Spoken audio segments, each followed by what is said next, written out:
I'm back. The instructions that come with most resin models are pretty sparse. Typically they don't have many parts, so that's not a big issue, but I came up with an assembly plan for this thing. First, the bridge.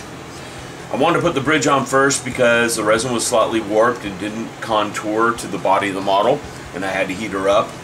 We saw that in the last segment. And after I put the bridge on, I decided I'm going to do the seam filling around the bridge. I've already done this, as you can see in the zoom in.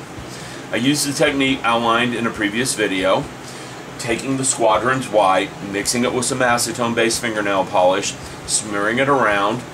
I then used a Q-tip that was wetted down with the acetone base to smooth that out further. I have done zero sanding on this thing. And as you can tell from the video, those seams came out pretty good. Okay? So that's why I like to use that method. It gives me less work.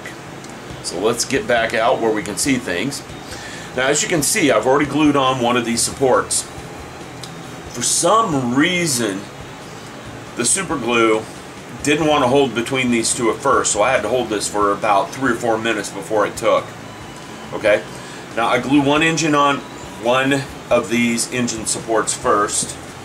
I'm going to glue the next one second, and then I'm going to put the torpedo bay between them. This is going to be tricky because the torpedo bay fits pretty tightly between these two. So I have to put this in while I'm gluing this down. These have to be glued at the same time.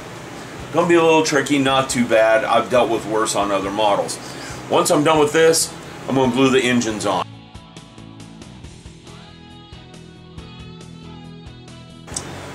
Okay, I've got her all glued together. There was only a couple of tricky spots in gluing it together. One, make sure you check your directions and put the torpedo bay in the correct way. I was always putting the triangular part forward, and it turns out that goes to the rear, which makes sense with the design lines along the wings, keeping the flow consistent. Second, these engines gave me a lot of trouble getting them aligned correctly. I wanted the edge of the engine parallel with the end of the brace down here. This one over here fought me with it.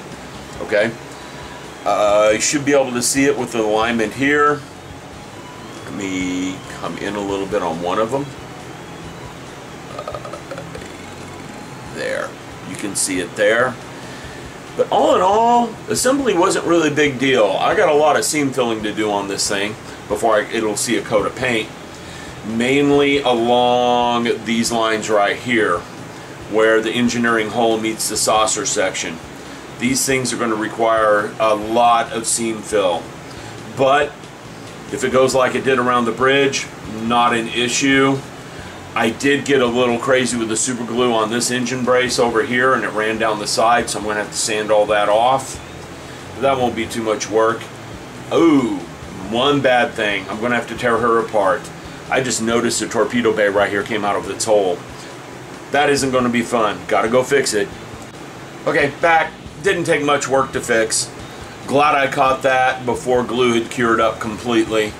But there isn't too much seam lines around the torpedo bay to worry about, and there isn't too much along the engines. The biggest problem I have is I put a little too much glue on this engine joint, and it ran all down here, and I know that's going to show through the paint. So I got to file all that off. But again, assembly wasn't much to it. Pretty happy with how she turned out. In the next video, I will sit her down next to an Enterprise D, but you can't laugh at my paint scheme on the Enterprise D. I wasn't paying attention at the time. I painted it the way I saw it on TV instead of what the directions said.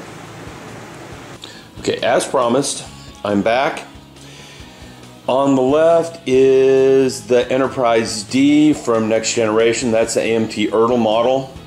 On the right is the Thunderchild. And on the very right is Tomodachi, who decided to get in the middle of this. Tomo, I don't need your help right now.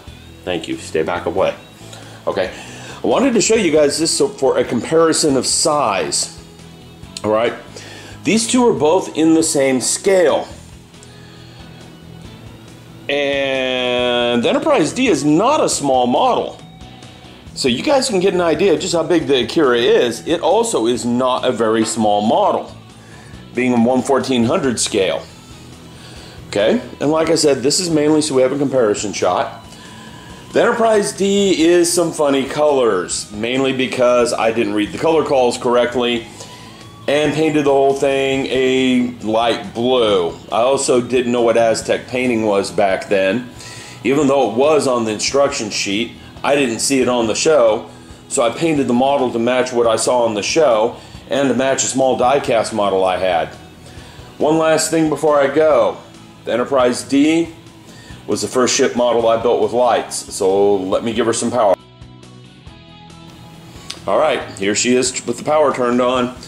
She's using a wall wart to power her. And you can see everything lights up. No LEDs on this one. These were light wheat bulbs, little tiny wheat bulbs. Ship is lit with fiber optics. Let me kill the lights in the room so we get a better look at her. Like I said, she is lit up with fiber optics. She was my first lit model. I don't power her up very much because it is wheat bulbs. They have a finite lifetime of about 5,000 hours or so, and I may have them a tad bit overpowered right now. But again, this is my first lit up model. She's years old, and I wanted to show you guys that in comparison with the Akira, so you know how big the Akira model is compared to the Enterprise D.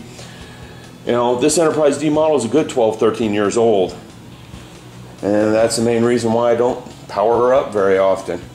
I don't want to burn up those little light bulbs. Well, there you go. Hope you've enjoyed this so far. The next time you see the Akira, the Thunderchild, sorry, I will have put paint on her. Have a good one.